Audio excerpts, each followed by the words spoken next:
Oke, selamat pagi atau sore atau siang nih ya. Eh, Hari ini saya akan mengajarkan tentang bagaimana cara membuat sebuah proposal penelitian, baik untuk kuantitatif atau kualitatif. Oke, ya. eh,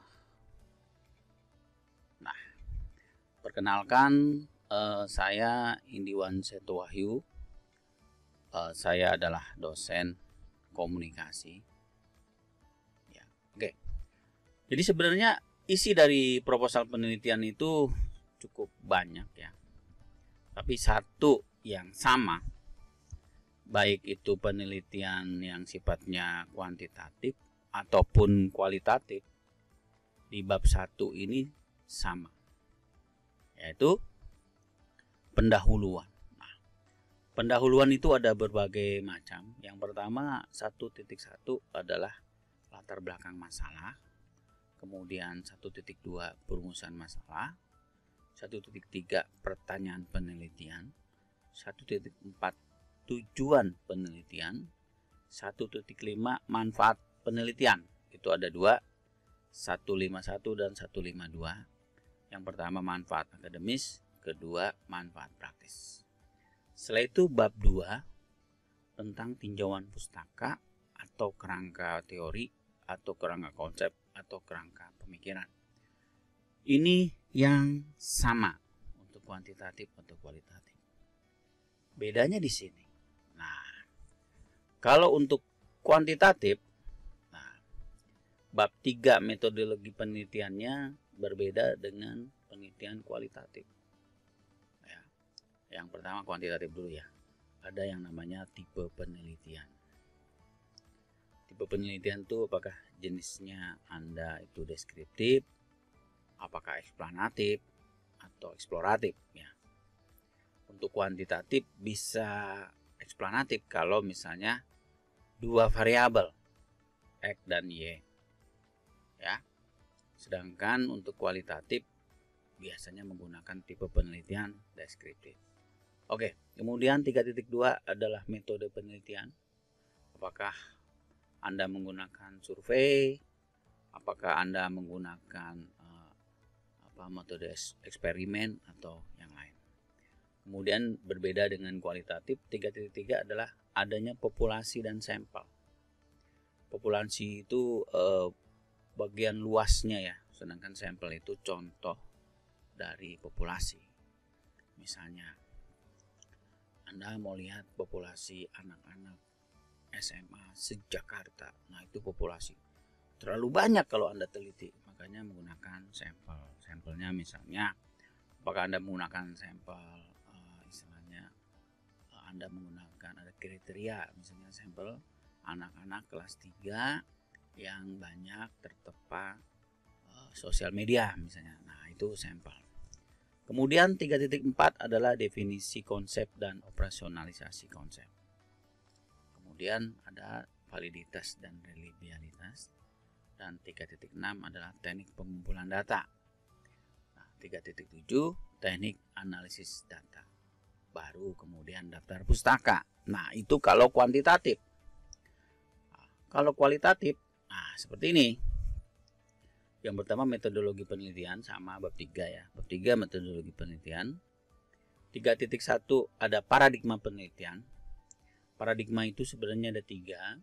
Untuk kuantitatif itu sebenarnya post-positivis, sedangkan untuk kualitatif pilihannya adalah untuk kuantitatif tadi adalah positivis, sedangkan untuk paradigma penelitian untuk kualitatif ada berbagai macam ya, misalnya post-positivis atau konstruktivis atau kritis, tergantung metode yang Anda pilih. Sedangkan jenis dan tipe penelitian itu kebanyakan adalah untuk kualitatif adalah bersifat deskriptif ya. Sedangkan metode penelitiannya sangat beragam. Terserah apakah Anda mau melihat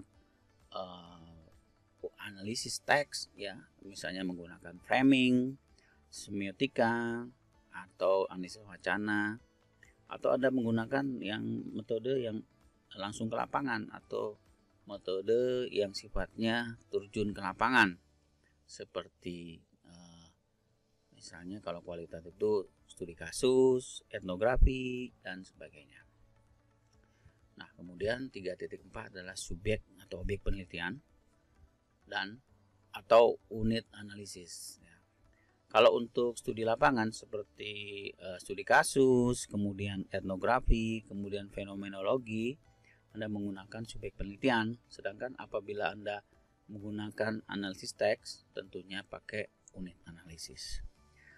Setelah itu teknik pengumpulan data. Nah, teknik pengumpulan data sebenarnya ada 3. Yang penting adalah wawancara mendalam, kemudian studi dokumen, satunya lagi adalah observasi.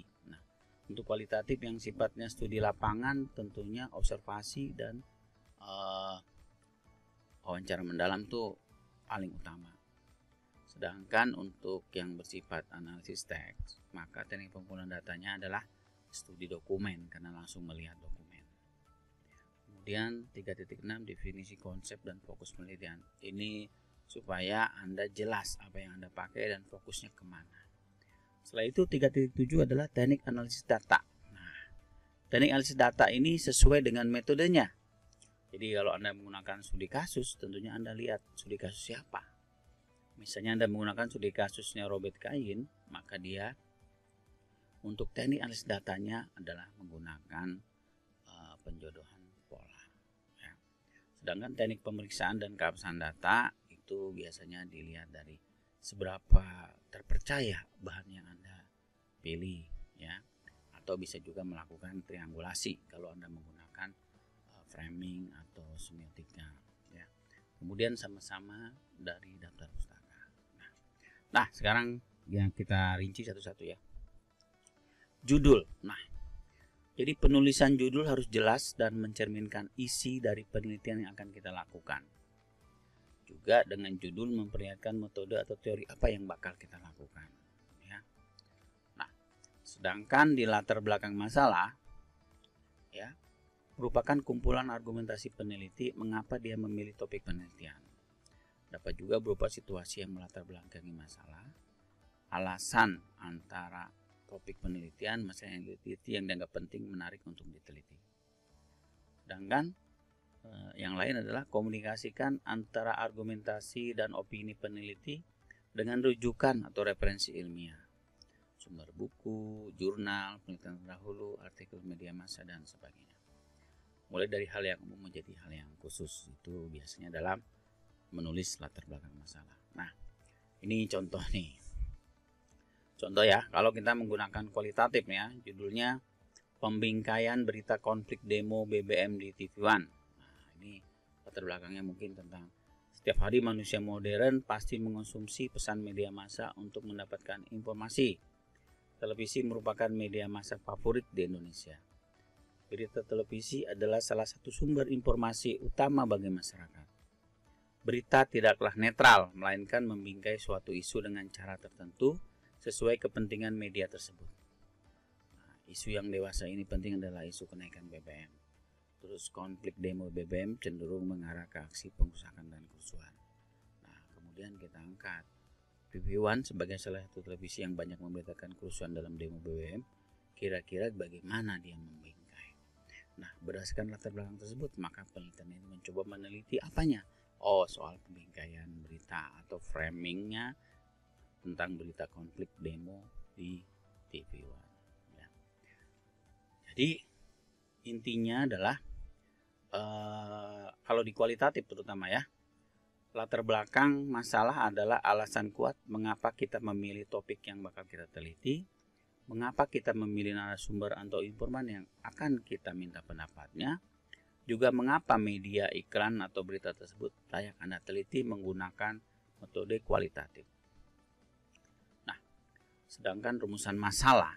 Nah, apa itu rumusan masalah? Rumusan masalah adalah konseptualisasi terhadap fenomena atau peristiwa atau kasus. Dalam arti penggunaan satu atau lebih konsep terhadap suatu fenomena, peristiwa, kasus dengan cara berpikir tertentu dalam proses penelitian, baik berdasarkan pendekatan, paradigma, maupun jenis dan metodenya. Pemakaian suatu konsep pada gilirannya akan menjadi pembatasan masalah yang diteliti dan atau membedakan suatu penelitian dari penelitian lainnya. Ya. Jadi kalau mau secara sederhana, pertanyaan penelitian itu gampang sekali. Bagaimana plus judul Anda kalau di kualitatif? Kalau di kuantitatif ya tinggal lihat, misalnya apakah misalnya pengaruh X kepada Y terhadap Y, maka apakah X mempengaruhi Y dan kemudian seberapa besar pengaruh X terhadap Y, misalnya seperti itu ya.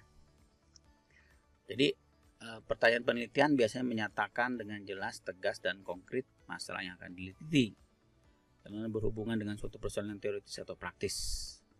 Dinyatakan dengan kalimat tanya, terutama di kualitatif ya. Rumusnya bagaimana plus judul. Contohnya judulnya representasi nilai-nilai nasionalisme dalam film Merah Putih, maka pertanyaan penelitiannya bagaimana representasi nilai-nilai nasionalisme dalam film Merah Putih.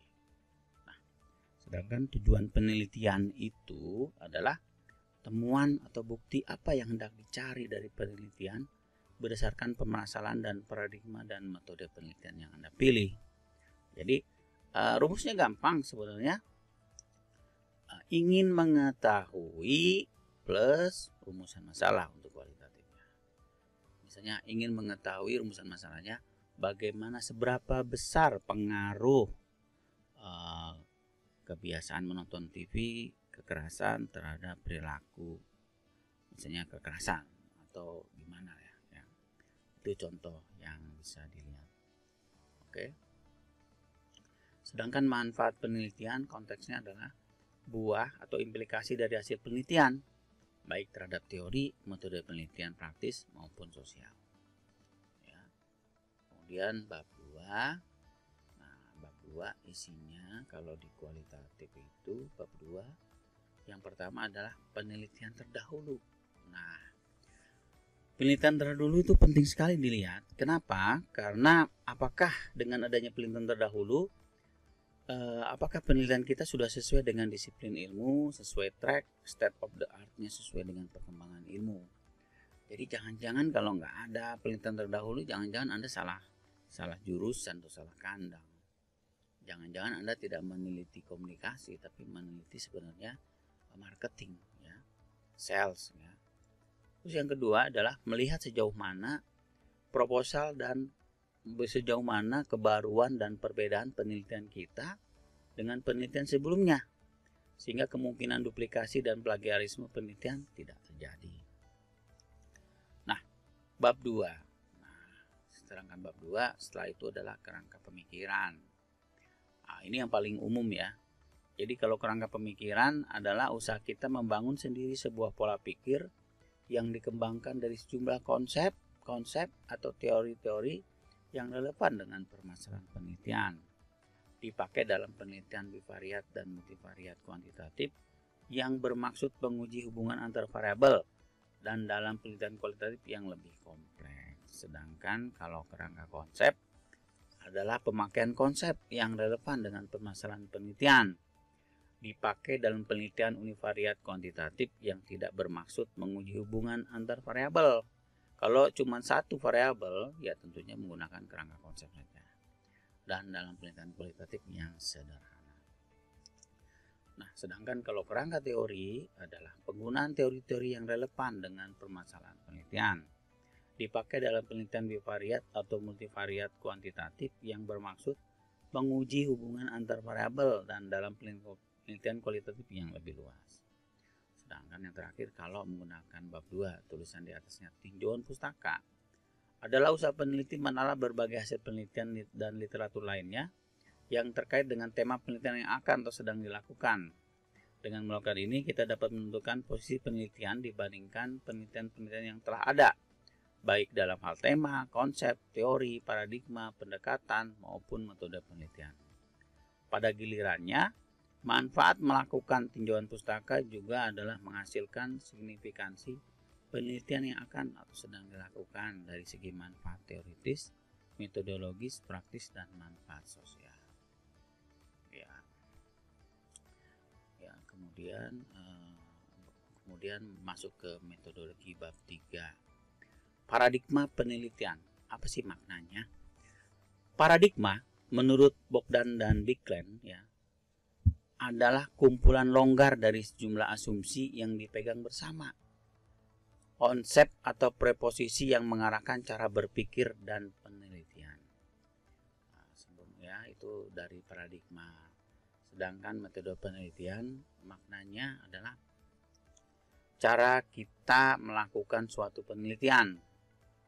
Nah, kalau ragam dalam kuantitatif misalnya survei, kemudian studi eksperimen dan sebagainya. Sedangkan untuk ragam dalam kualitatif misalnya studi kasus, fenomenologi, etnografi, framing, semiotika, analisis wacana kritis, focus group discussion, grounded research dan sebagainya. Nah, sedangkan metode pengumpulan data adalah teknik yang digunakan dalam menghimpun data. Ragam dalam kualitatif, observasi, cara mendalam, FGD, analisis teks, dan studi dokumen. Sedangkan ragam dalam kuantitatif, wawancara berstruktur, percobaan di laboratorium. Dengan teknik analisis data, maknanya adalah teknik yang digunakan dalam menganalisis data. Ragamnya dalam kualitatif sesuai dengan konsepnya. Aplikasi konsep, misalnya framing itu dia punya konsep sendiri tentang teknik analisis data. Untuk kuantitatif menggunakan aplikasi statistik sesuai dengan jenis penelitiannya. Oke, begitu saja mungkin. Terima kasih. Mudah-mudahan Anda bisa membuat proposal yang bagus dan bisa lebih lancar. Oke, terima kasih.